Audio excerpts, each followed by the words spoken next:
So thank you. We'll just wait just one more minute before we kick everything off.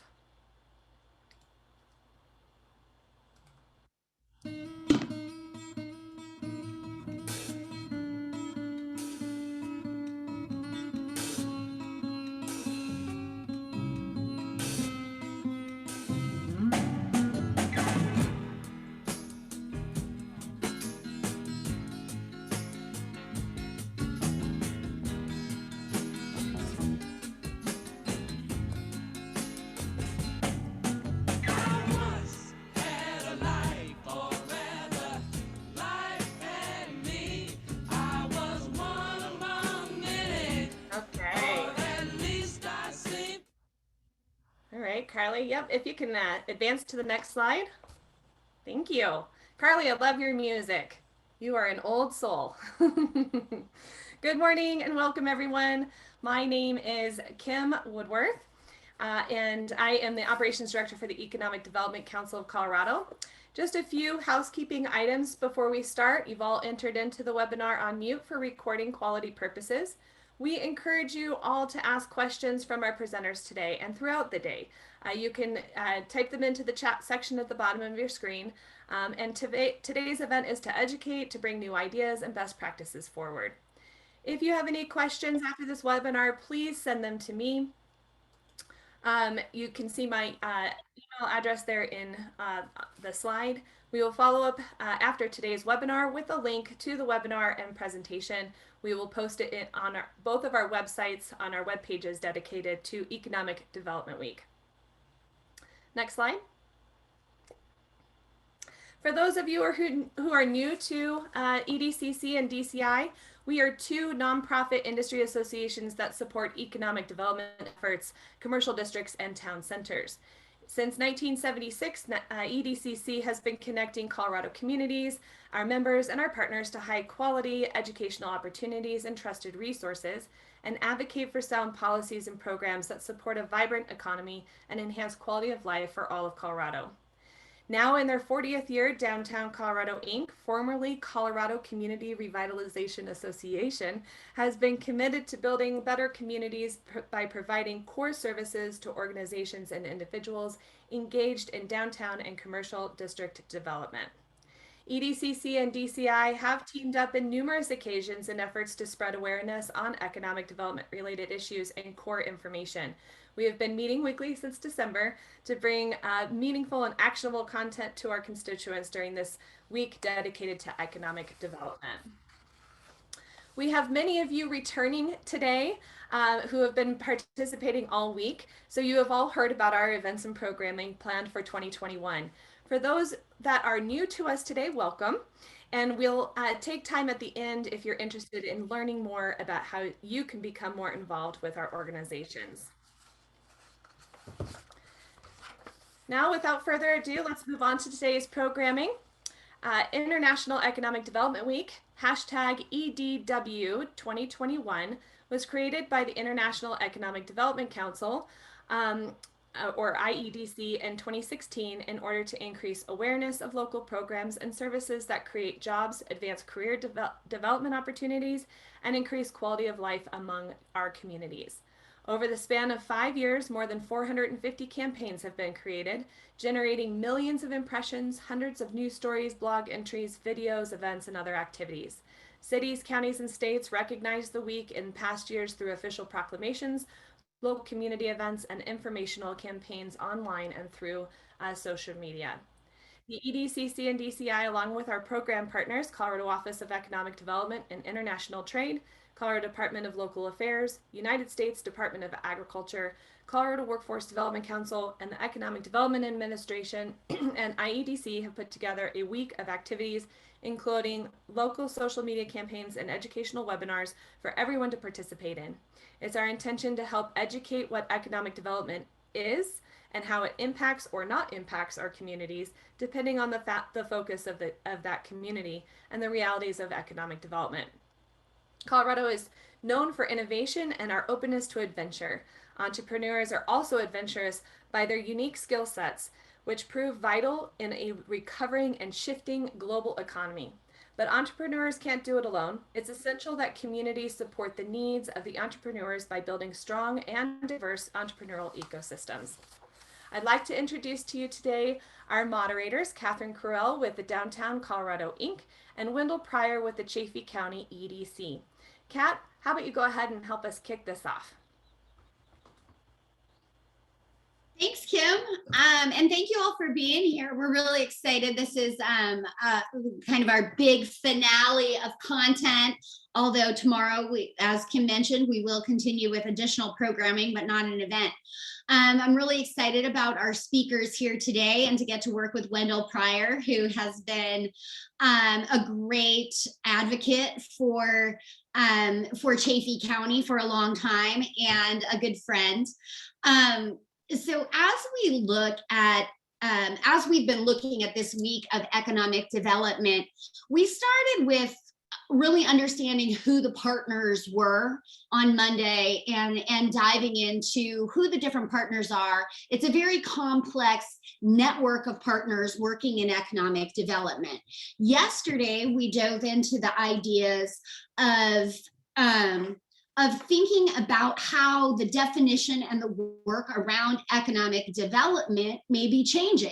And the word development may be tied to growth in many people's minds, and that many of our communities are pushing back against growth in different ways, whether it's wanting fewer people, fewer buildings, whatever that may be. Thinking about how we maintain the quality of life for our people and the authentic communities that make Colorado so special is a big part of our conversation around where we go with our economic approaches for both local communities and our state.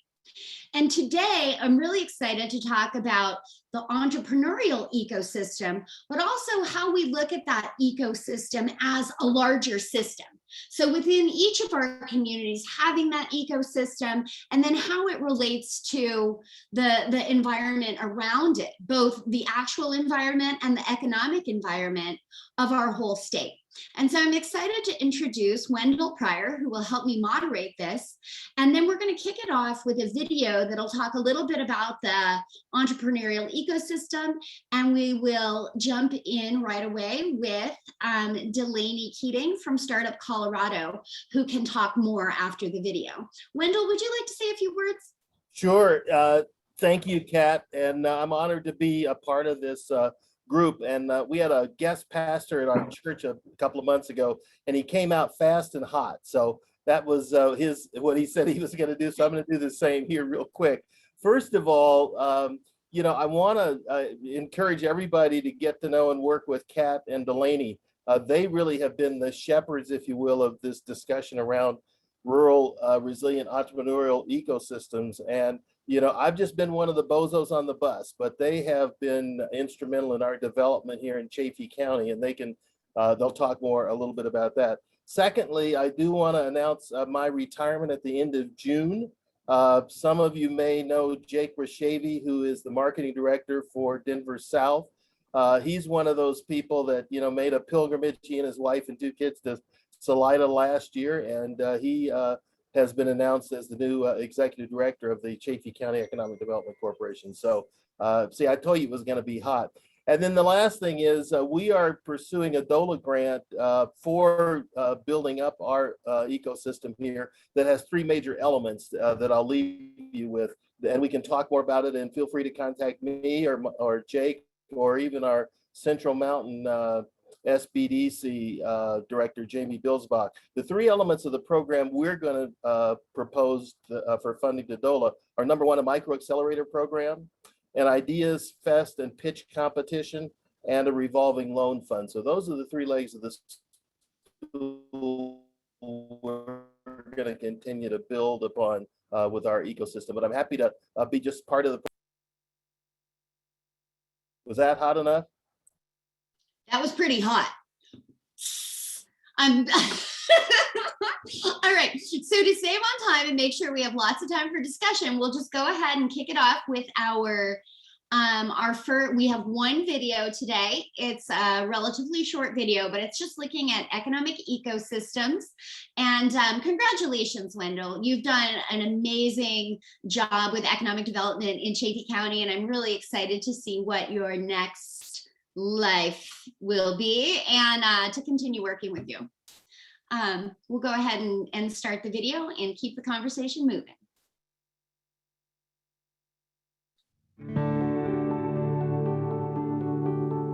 An entrepreneurial ecosystem is all of the resources that surround entrepreneurs as they move their business forward.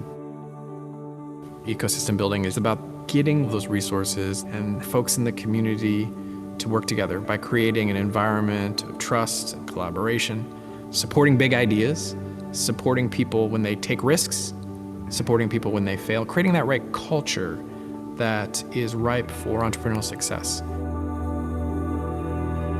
Because of the changing nature of our economy and our communities, we have to take new approaches in ways that will make sure that everyone has the opportunity to participate.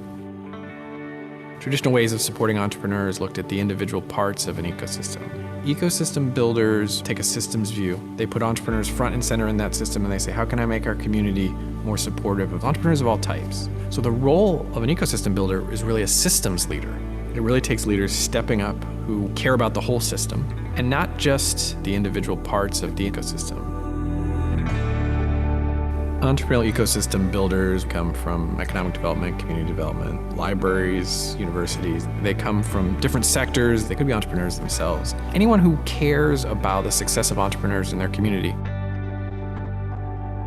The challenge is that there's thousands of people that are working on building their entrepreneurial ecosystem, but they were doing it in what I would call custom and bespoke ways. There's very little consensus on some basic elements. How do we create the environment in which entrepreneurs in our community can thrive? What are the processes? What are the steps? How do you build an ecosystem? How do you measure the health of an ecosystem?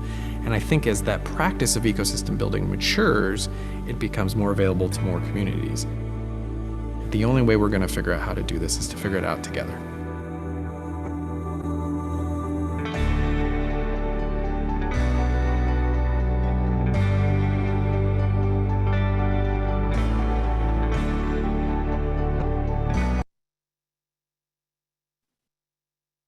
Cool. So I will tell you, we had a much cuter video, but the content of this one was more conducive to where we want to go next. So we have this video, and I think it gives us a nice overview. Thank you all for sharing the list of our panelists. I think Wendell and I both want to turn it over to Delaney Keating as fast as possible because she is also an amazing resource, and I think she can add a lot to the ideas in that video. Delaney, do you mind just giving us a little background on you before you jump in? Yeah, sure. My name's Delaney Keating. I'm the Executive Director of Startup Colorado. Pardon me, my dog is coming into the office. Executive Director of Startup Colorado. Startup Colorado serves the rural Colorado ecosystem. That of course means we thread resources together from across the state. Our entire staff is headquartered in the rural parts of the state. And I hail from Gunnison County and have been out here in the Western Slope for 25 years. So jumping in, I wanted to just take a look at, we look at things like that video around entrepreneurial ecosystem building. And I found over the years that that's a little bit of an abstract concept for people and thinking about how we really do that. And so a lot of places where people will start when thinking about this is doing an asset mapping, an ecosystem asset mapping process.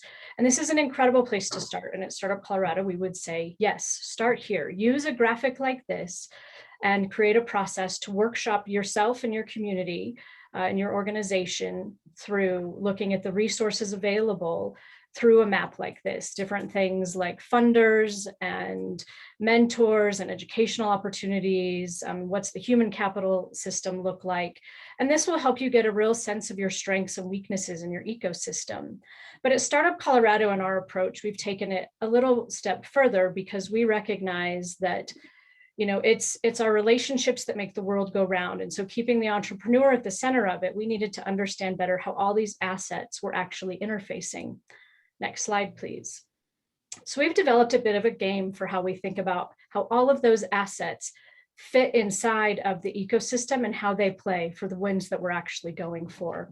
And so what we look at, and there's lots of analogies that work for this, but one that's very easy and gives people more of a tangible way of thinking through how an ecosystem functions and that interplay between relationships and all of those assets. And so we've gone with a classic game of American football.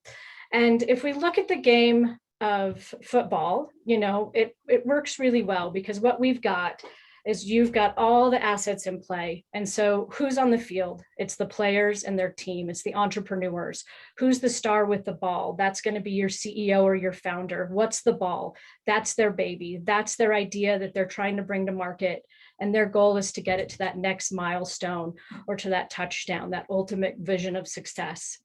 And then filling the stands are all the community champions, the community advocates, the customers, the family, the friends, those people that really get behind them. And then lining the sidelines are the coaches. Those are your SBDCs, your support orgs, your EDOs, your mentors. And there, we need a lot of cohesion in those coaches, because they're getting critical information to those entrepreneurs, getting the ball down the field. And then what are the plays? The plays are determined by funders and resources, things like government programs and tax incentives. And then finally, at the foundational level of the ecosystem is the rules, and those are generally defined by policy and policymakers, regulations, and how we get to play the game. And then lastly, as we look at this, and this will be in the slides for you because I won't have time to go through all of it, is I just wanted to give you a quick set of questions for what to think about as you start to think about your local ecosystem, but also how you take your ecosystem and bridge it through the greater ecosystem. So if you're working at the city level or the county level, how do you connect at the state level and even the national level? You're welcome to reach out to me at any time with questions, but that's just a quick high-level view into what to think about out the gate.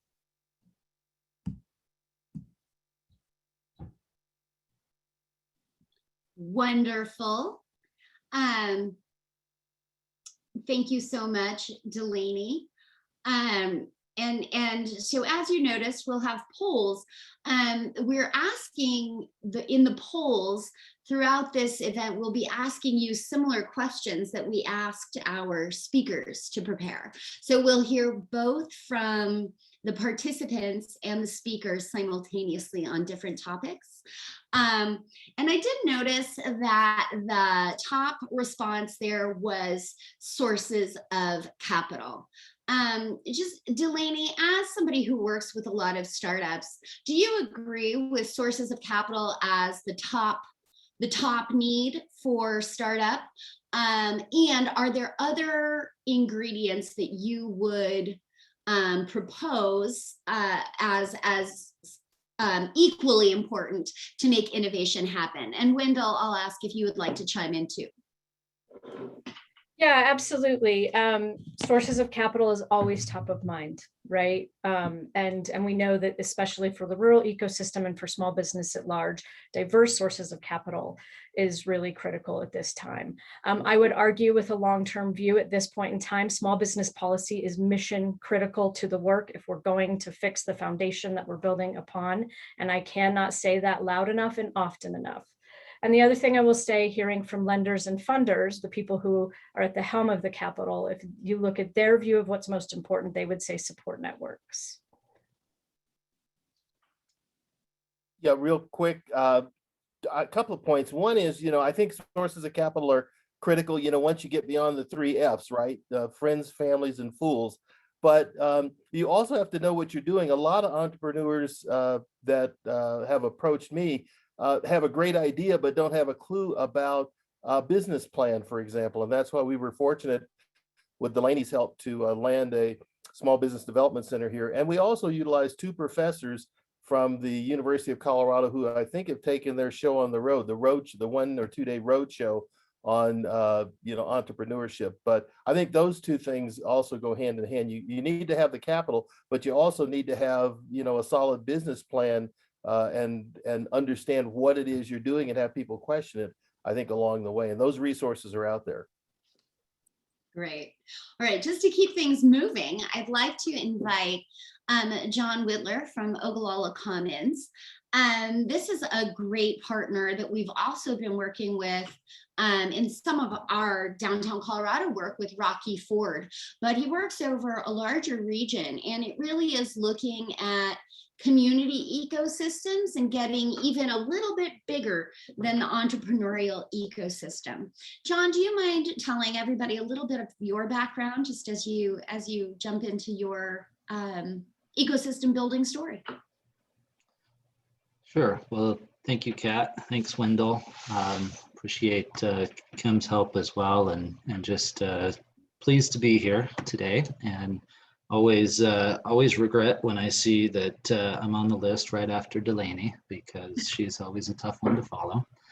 But I'm John Whitler. I'm the Director of Development for Ogallala Commons. I office down in Springfield in Baca County. And my background prior to getting to Ogallala Commons and this role was as an entrepreneur. So this work is very, very near to my heart. And Ogallala Commons as an organization is an education and leadership community development nonprofit that serves across the 8-state region of the High Plains. So roughly defined by the footprint of the Ogallala Aquifer, 25-ish or I-25-ish east to central Kansas, and lets us work in a lot of rural communities, but also tie into some of the metro areas as well. And at the core of that work is a philosophy that communities already have the assets they need for revitalization, that the foundations of vibrant communities are shared assets, natural, cultural, social, as well as financial capital. And the model that we use refers to 12 key assets. And I think they were either up on your screen as a poll or will be. But they're things like history and education, recreation. They're things that are currently present in all of our communities, no matter how big or how small. They're present in some form or fashion. And when we work with youth, young adults, community leaders, or entrepreneurs, each of these assets have opportunities. They have opportunities for career path. They have opportunities for innovation and investment that enhances our community. So when we come into a community, it's really common for us to talk about what we don't have or what we used to have, but really starting a conversation about what we already have, and then how we can invest our resources in those areas, whether they be financial resources or our time and our talent. Then it kind of invites an intergenerational co-creation of a shared future, and really invites us to engage rather than disengage. So that's kind of at the core of what we do. Thanks so much, John. And so I didn't see the results from that poll yet. Okay, so this poll was deliberately shaped to ask what we celebrate together. And leisure and recreation, I think, is a big thing, right? So I work across the state of Colorado, and when you ask communities what's, what is the important part of their community, this tends to be where they go. But I really like the Ogallala model because it brings in all different things, like really thinking about health, thinking about your education, renewable energy, your food shed, spirituality. John, how important do you think it is that communities break out of that sort of one-sided approach of thinking of tourism or recreation and really embracing all of those different pieces of that wheel, if you will? Sure. Well, I think it's always helpful to look at a holistic look at what we've got in a community. And one of the things that, one of the more obtuse slices or wedges on that wheel is a sense of place, or the things that make us feel at home. And I think that communities that have a unique celebration around something that is, of course, leisure and recreation will become part of that. But if it is designed around something that's unique to that community, it really brings a energy and a life to that celebration, and to the things that you're doing together, and to opportunities that is, well, just unique to you. Absolutely. And Wendell, do you have thoughts on that? Yeah, just a quick comment, and the screenshot that Delaney had earlier regarding the mapping of the ecosystem is absolutely critical. Ironically, what we started with here is a question that our SBDC director brought to me in 6 months on the job. She said, there are a lot of moving parts and pieces here. I'm trying to get my mind around what connects to what. So I suggested that she start mapping it by identifying what she was seeing. And she used bubbles as opposed to the octagon. She used bubbles, and the size of the bubble indicated, the presence in that community. And then once you identify all those bubbles, they just logically start grouping together. And then you start connecting the dots, and out of that evolves kind of the strategy. So the key thing is just start with what is in your community and why people are there. And that will get you on the path to some programmatic efforts that you can undertake. Absolutely. I love those bubbles. I do that in terms of our work at DCI, and just saying, okay, what are we addressing? What are we not addressing? How is it working with our members? And I think that that's a really useful way to look at it. And I'm seeing some great conversations in the chat, so keep those coming. We're going to have time for more discussion coming at the end. I'd like to ask Brian Corrigan to go ahead and share his screen, and I'll just introduce this idea. Brian's going to talk a little bit about the idea of play and how that can help us move to innovation.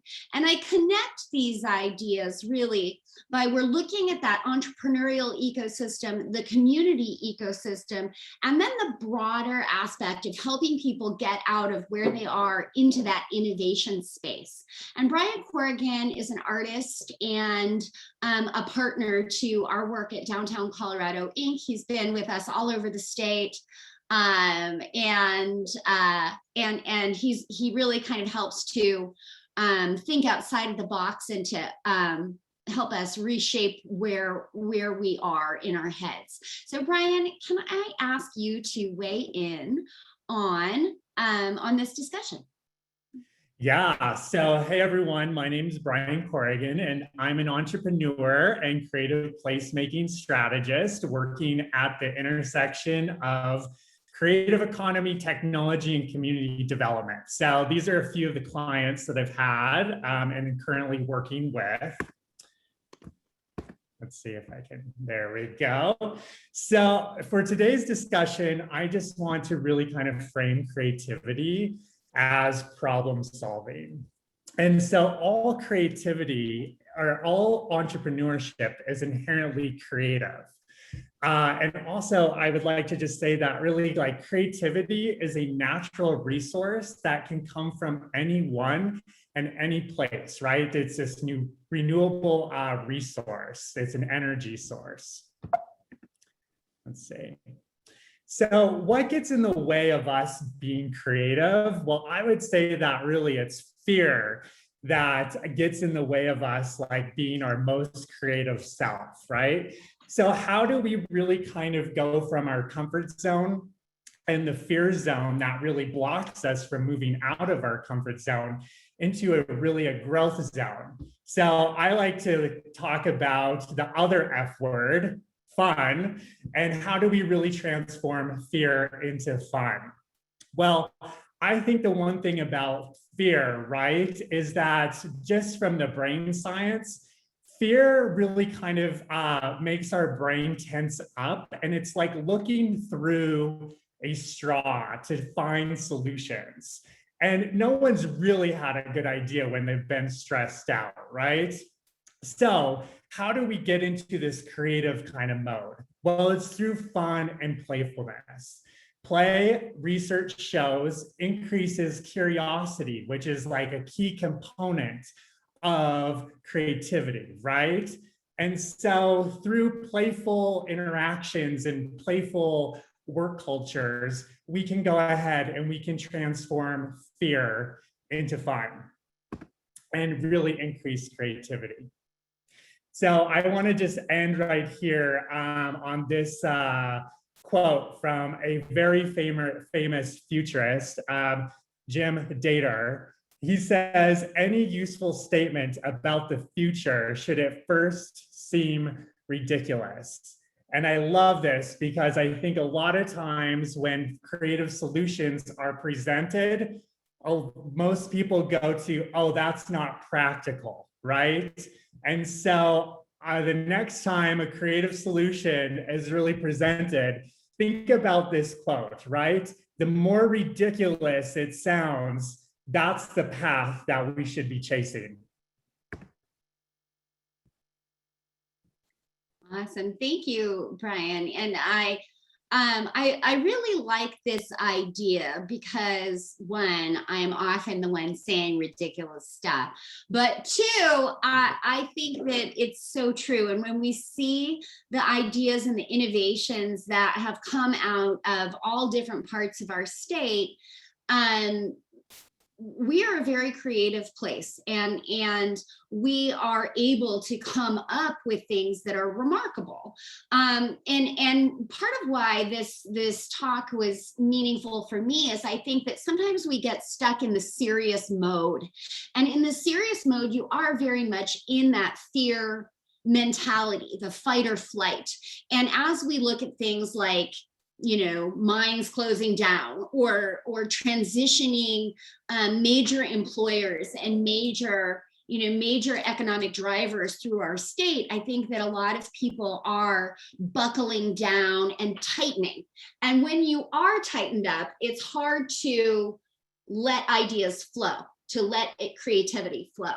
And so I think that that's an important concept for us all to think about as we are trying to spur innovation.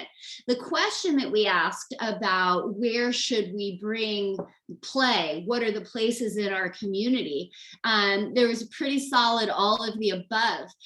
One thing that was left off of our poll is private spaces. And so I did put a comment about thinking about how we cross over and help to bring play into private spaces. Brian's been doing a lot of that. And I wonder if, Brian, if you'd like to add a little bit about sort of the challenges of getting into private spaces and that crossover between public and private.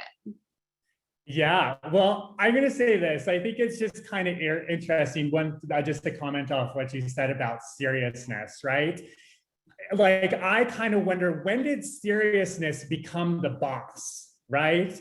That we really kind of look at seriousness as really kind of the leader. And I've been thinking about this just like from like, say, the cave person perspective, and like, oh, if you're not serious, then you're not doing the work, right? Well, okay, from the cave person experience, right? Like, if they were all serious and it's like looking through the straw, would they have been able to see the tiger that was about to eat them? So when we think about maybe cultural evolution, the idea of playfulness, right? When people are really kind of able to access the 360-degree viewpoint, right? The idea of having this playfulness integrated, right, into our spaces and into our culture might be the thing, right, that has led us to the point of where we are right now in our society. So I think it's just kind of when it comes down to spaces, and I'm so happy to see that everyone chose that it should be really across the board, right? I think next time things become serious, just remember, when did seriousness become the boss, and is seriousness the best boss? Wendell, did you have any thoughts to add? No, I was really intrigued when we did the rehearsal yesterday to hear from Sasha. So I think she's going to hit it out of the park also. So I'm anxious to get to hear her. Absolutely. And so with no further ado, Sasha Nelson, we've really enjoyed getting to know Sasha over the past couple of years, and to build more work with in collaboration with what she's doing. Do you mind just introducing yourself, sharing a little bit of your background, and then jumping right into how you've used playfulness in games in your work? Of course, thanks, Kat. Hi, everyone. I'm Sasha. And boy, after Wendell's introduction, I'm feeling a little bit of pressure to perform here. So let's see what I can do. I am a native of Northwest Colorado, born and raised, although I have lived across our state and went to school at Colorado State University in Pueblo, graduate school for 7 years in Australia. And so developed a worldview that's a little bit bigger than some folks have had an opportunity to do. And I'm very privileged to bring those global experiences back to my home place. And a couple of years ago, I accepted a position at the time, Director of Community Education for the college. I inherited a program that was really struggling, costing the college 6 figures every year of deficit after fees and program revenues were in. We were still underwater very deeply. And I began to examine the whys there. And fundamentally, we just weren't serving our community's needs. We hadn't kept up. And so over the last year, we've been transforming the department. Last year, I became Director of Workforce Training and Community Programming for the college. And July 1, I will step up into a new role that includes the words economic development. So I'll be the Executive Director of Workforce Education and Economic Development. And I think that indicates the college's seriousness and intent to do whatever we need to do to support a transformation our communities are undergoing. And that is a move away from coal, which has been a generational economic driver for our community, to some new future. And we're working hard on what that new future might look like. But as you could imagine, if you were confronted with such extreme changes in fundamental ways of earning a living, that it's created a lot of fear and anxiety in the community. And so we are developing a couple of ways to address this with play and games. And so I'd like to speak specifically to a first example. We've just recently partnered with The Right. I'm dropping a link in the chat right now.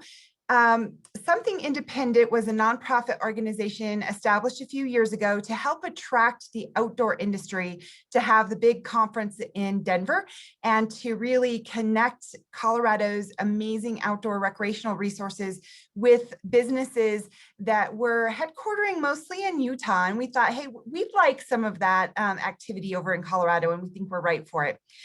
So one of the things they've been doing in the last few years, partnering with a number of colleges, is called the Right Collegiate Challenge. Outdoor recreation businesses pitch to students a number of problems that they're experiencing. The students choose amongst those problems and then spend a year developing solutions that they pitch back to the companies and a panel of judges later in the year. And a little bit like Shark Tank, they vote and elect the winner, the best pitch of the students. And then those solutions are being executed through the private industry. So it's a really wonderful partnership between education, public and private entities doing great things. And we're going to be partnering with them as one of the latest colleges. So joining Western from down in Gunnison, Colorado Mesa University, Colorado Mountain College, and soon Colorado Northwestern Community College. The other thing that we're doing is just this last week, we received official accreditation for our new cybersecurity program, and I'm going to be dropping the link to the brand new, you're the first folks to see this link. So let me know if you spot any typos, but a new cybersecurity program. I'd like to set this up by reminding people of where we are located. We are located in the far northwest part of the state, parts of Routt County, Moffat County, and Rio Blanco County, where we have far more acres than people. And we certainly don't have an established high-tech community. We have businesses that make use of high-tech job positions and occupations, and we have a very vigorous and growing community of remote workers that aid and abet the tech sector. But we don't have any of the big players in our neck of the woods. And yet we're developing a cybersecurity program. And we're very intentionally developing that program, interlinking it with our urban school partners. So as part of the 13 Colorado Community College System schools, we are developing partnerships with Red Rocks Community College, Pikes Peak Community College, Arapahoe Community College of Aurora, to make sure that our programs are integrated and are able to allow transition and transfer of students and learning and faculty between our college and those urban centers where our tech hubs are located in the state.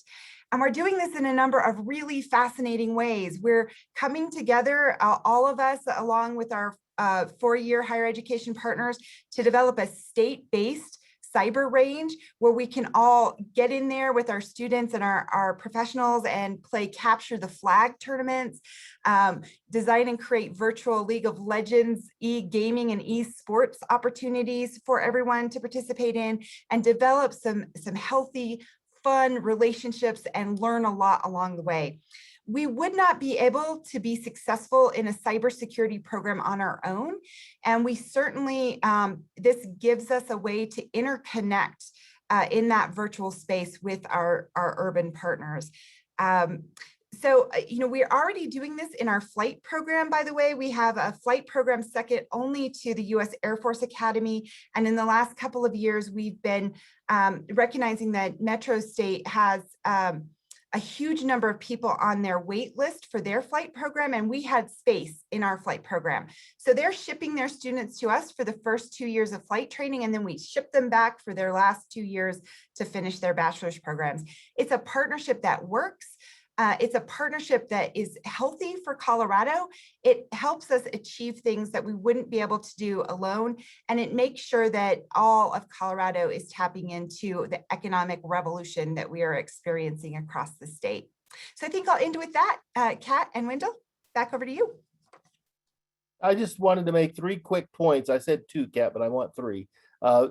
First of all, I serve as a Governor Polis appointee on the State Economic Development Commission, and it may or may not come as a surprise to people that Colorado is becoming, I wouldn't say the gaming capital of the country, but there are a lot of organizations, some in particular that we've incentivized that are into gaming. So anticipate gaming becoming a much bigger kind of tech, entrepreneurial play. Secondly, the Emergent campus in Florence is also home to the Second 61, a cybersecurity company doing a lot of work for the federal government, as well as PAX 8. And my good friend Ashley Arnold is on in terms of remote work. So the point I wanted to make too is that you got to connect the dots, economic developers. Rio Blanco County was one of the first counties in the state to make a major investment in broadband. They were a leader.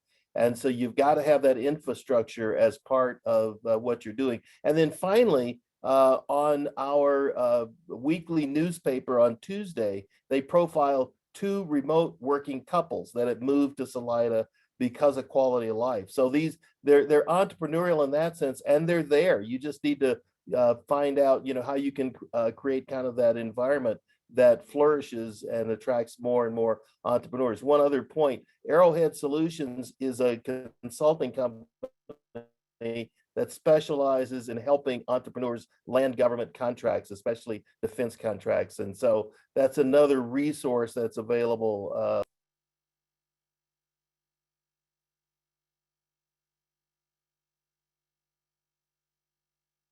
Sorry, thank you, Wendell. And thank you so much, Sasha. So I think that was a lot of food for thought. And I have asked our panelists to prepare some answers to a couple questions that I just put in the chat. I'd also like to ask our audience if you all want to start sharing ideas for those questions. We have just over 10 minutes. And so for our panelists, what I think we'll do is we'll combine the responses to both questions. So now you have an extra challenge of shrinking everything down to 2 minutes.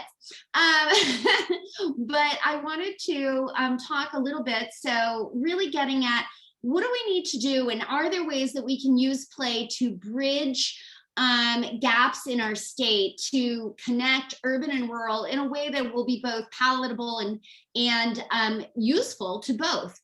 Delaney, can we start with you? Yeah, absolutely. And for this first question about rebuilding the ecosystem and innovation and how we use play to do so, I'm going to answer from the perspective of why that's important, because I know the rest of our panelists will give you lots of specific ideas that are fantastic.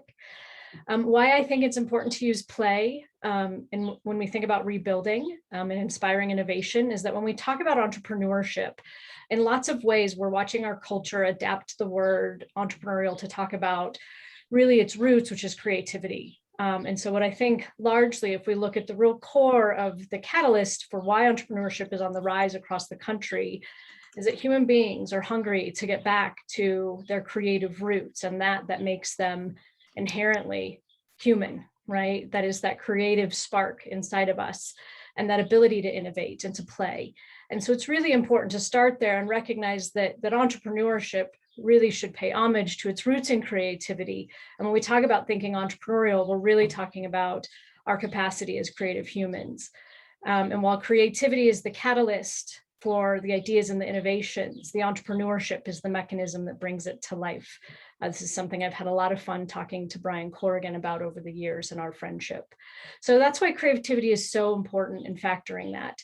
I also think, as we look at that and carry it further into how we reconnect and restore all of our ecosystems, whether that's at the local level or the state level, is thinking about how we play together and simplifying our terms and remembering that in simplest terms, if we're talking about economic development, I like to think about it as, if you're thinking about economic development and the things you're bringing to your community, think about it as a dinner party. Who do you want as your neighbor and who do you want to sit at a table with? And how do we think about that? Who matches your culture?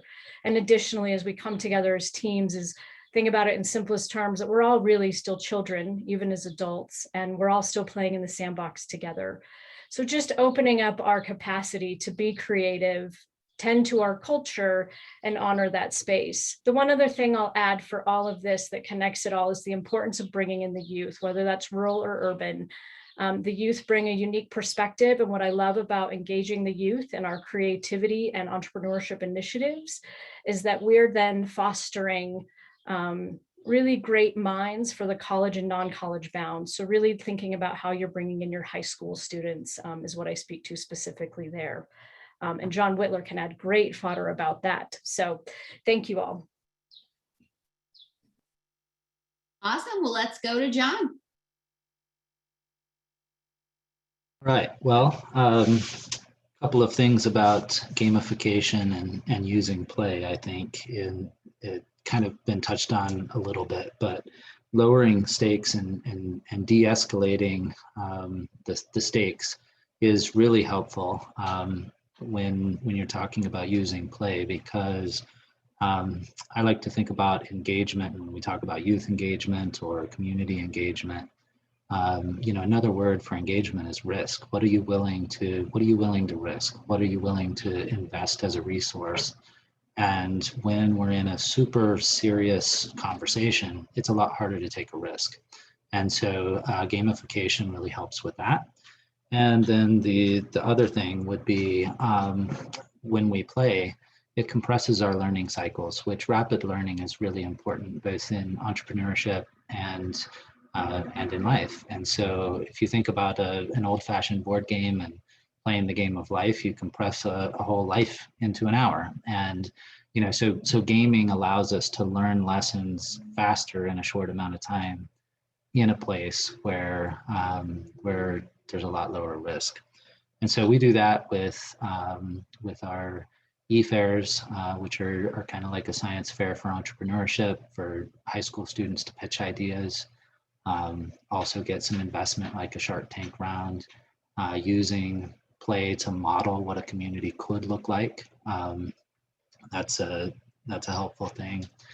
And then I think I'll take a little bit of time to answer that second one, which is how do we reconnect and restore rural and urban ecosystems? And I think in my work, I spend a lot of time traveling between rural and urban areas, and I hear a lot about, and I'm asked a lot about this rural urban divide. And it's, you know, I was really happy to see the connect question in there, because I would characterize it more as a disconnect than a divide. It's not a huge chasm that we can't get across. Really, it's about how do we get connected again. And you know, Delaney and I met for a hike here not too long ago, and one of the things that I said is that we've always relied on a free exchange of people, goods, and ideas in order to have vibrant communities. And if you think about the Chinese Empire and the Silk Road, if you think about the Roman Empire and their road system, what made life good was the free exchange of people, goods, and ideas. And that's really what we're looking to do as we connect the communities we work in, as well as every community across Colorado. We all need each other. So. Yeah, I want to maybe take it a little bit different direction, a little bit off the wall, Kat, if you tolerate me. And, you know, in terms of this whole question of play and ideas, you know, and connecting rural to urban, one of my pipe dreams that I'm going to achieve once I'm retired is I want to exchange, I want kids from the Boys and Girls Club in Montbello coming to Paddle Fest in Buena Vista. And so we got to also look at, you know, diversity and make sure that we're being inclusive. And the thought I've had is, doesn't that increase the potential market share for kids that have never been exposed to the outdoors? So when you talk about play, to me, I go immediately to the outdoors and the outdoor recreation. And I think that is one area that both urban and rural have in common. And here is the secret, I think, the secret sauce that we tend to ignore or take for granted. I think the reason that rural areas are becoming more popular now, in addition to the outdoor recreation, is that they're authentic. And so when you talk about gamesmanship and play and that kind of thing, I think authenticity is another key element that we need to keep in mind. Thanks, Wendell. Okay, so we're got to keep moving. Sasha, we have just a couple more minutes. We may go slightly over, so we appreciate your patience. But Sasha, jump right in. I'm going to take off from what Wendell was just saying about the exchange between, you know, folks that live in primarily live in urban areas and actually bringing them to rural communities and vice versa. I hear a lot of concern in our communities about an aging population in rural communities and how do we keep our kids here? And my response is generally, let's not. They want to be like we were and explore the wider world. And if we have what they need to grow and develop after they're through that exploration phase, they'll naturally come back to us. And so that's our job, is to create an environment for growth and for, you know, longevity so that people can return to us. But initially, we want that outflow. We want people to get out of here and out into another area and bring back home what they learn and know. And so where do we get our next students if we're allowing, you know, and encouraging folks to outflow from the community? How do we fill our needs? Well, that's from folks that would love, are looking on the other side of the fence and saying, oh, I'd just love to be able to go to a place where I don't have to fight traffic and I don't have to spend hours of commute time, and I can walk out my door and be on a hiking trail in the mountains somewhere beautiful. And so those are the types of people that we intentionally want to bring here, and they may not stay. They might find out that, you know, it's too much of a hassle to shop online for basic shoes and needs, or to travel 4 hours distance to go to big retail centers. And so it may not suit them for the long term, but we get the advantage of bringing them in and their perspective to our communities for the short term. And so that exchange is incredibly important to the vitality of all of our communities. And so it's one of the reasons I'm so enthusiastic about not only the concept of partnering with our urban centers, but making that a reality. And, in the last year, we've learned that we can do that in virtual spaces. And a program like our cybersecurity program is the perfect place because it's already virtualized. And so, we're seeing people in rural communities that would have been really resistant to that kind of virtual space coming around and saying, you know what, we've been doing this for a year. This is fun. I can actually meet and develop relationships and have some fun within those environments. And like the other speakers were saying too, I think that Delaney, John, and Brian are so right that play helps us cope with some of the negative realities, set our minds and our hearts in a better situation so that we can move forward and be innovative. If we're trapped in a cycle of fear and anxiety and concern and that negative space, it doesn't allow us to move forward. Play is a very quick, powerful way to break that cycle, even if it's a short-term break, and give people the space and the ability to relate to each other as human beings in a positive, fun-filled environment. One of the things I've done for the last 2 years is make sure every day is a good day if somebody on my staff is laughing at me and with me, so that we can remind each other that we're doing hard work, we're doing serious things, but we can also be playful and have fun while we're working together on these really hefty, weighty problems and challenges that we have in our communities. Great. Thank you so much, Sasha. And with our last moment, Brian Corrigan, and then we do have a couple announcements. If you have patience with us, please stay on. Brian, share your thoughts. All right, well, I'll keep it short here. So going back to play, it's like, again, the research shows that play does not only increase creativity, but play is shown to increase trust between strangers. Through my work, I've seen that over and over and over again. And it's so cool to see like two people that don't know each other play together. They have a shared experience, and that starts to build the trust between people. So I think that right there kind of then segues into our next question around how do we start bridging urban rural. And I think, right, again, play, right, is about building trust. It's about increasing creativity, and getting people from different backgrounds to play together is a really good gateway, right? I always say the communities that play together stay together, and that's what I got. Yay, that's a great way to wrap up the conversation.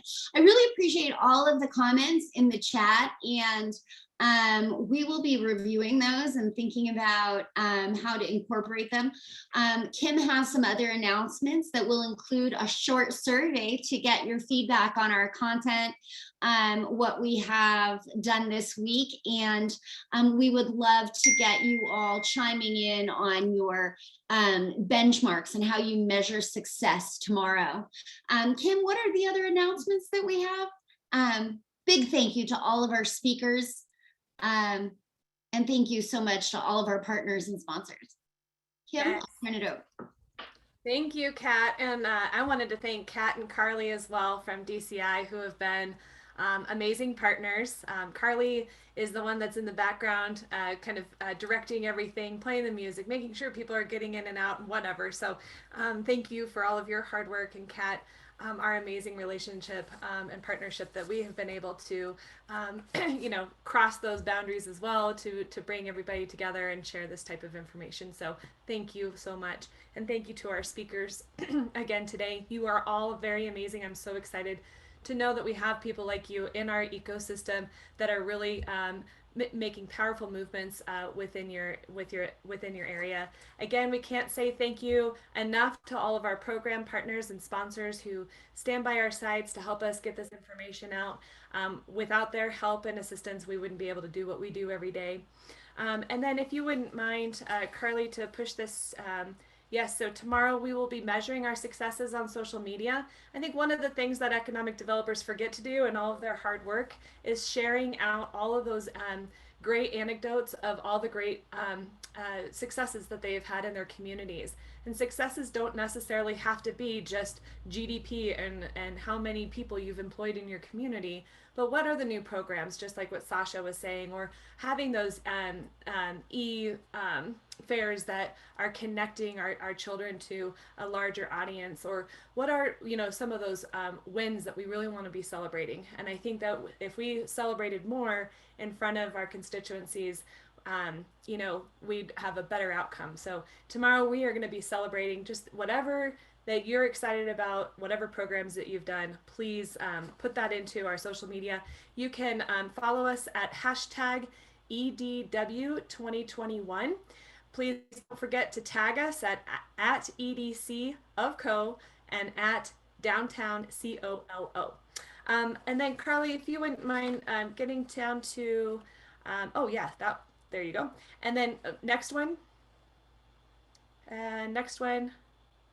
Sorry, we put these at the end. Next one. Okay, so over the last course of the year, everybody's pivoted, we know that. But what it did was it gave us an opportunity to really start to put together an arsenal of information and content to be sharing out with all of our constituency. So we are starting to build up that content library. We will send out these links to you in the email that will also have the recording. Next slide. We EDCC is also taking a hybrid approach to our programming this year, since we are still in this space of being able to meet either virtually or not necessarily in person. But we are striving to be in Steamboat, Colorado, at October 20th through the 22nd. So we're moving full steam ahead on that, and hoping that you know, through following all CDC guidelines, if we even have to meet in smaller groups with masks on, we really want to be in person. We know how powerful that engagement is for our folks. So you can find all of that information at edcconline.org/events-calendar. One other item on EDCC side, next slide, is that we are hosting our basic economic development course. This course provides a substantial introduction to the theory and fundamentals of comprehensive economic development. The formal instruction emphasizes beneficial development that can result from the constructive actions of local leaders. This is happening June 14th through the, and I think we were actually able to make it into 4 days versus 5 full days, so 14th through the 17th. This is virtual, and it's a lot cheaper than we're normally in person. So this would be a great opportunity to really get those fundamentals. And then I wanted to pass it over to Kat so that she can talk about her programming that's coming up. And then again, we will be sending out all this information to you and connecting you to the video and links and information that came from today. Kat? And I'll be super fast. We have events every Thursday morning at 9 a.m. So next week, we're talking about job quality. The following week, we'll be talking about economic recovery framework. We do have an evening event coming up that's going to be really fun. It's our Governor's Awards ceremony. It will be virtual, but it'll be lots of fun. And you'll get to see some inspirational projects from across the state to get new ideas or to cheer for your home team. And then we're kicking off a whole series on Let's Talk About Tax Baby, all the good tax and the bad tax that may be. We're really excited about that one. It'll be over the course of 5 months. And then DCI has been doing everything pretty much virtually, but we have a series of events happening in the San Luis Valley in June with Brian Corrigan. And we also will have 3 in-person small events in the fall to be announced, but one's going to be in Grand Junction, one's going to be in Pueblo, one's going to be in Loveland. So you stay tuned and get ready to see what we have coming. Thanks. Thanks, everybody. Have a wonderful week. Great to see all your beautiful faces.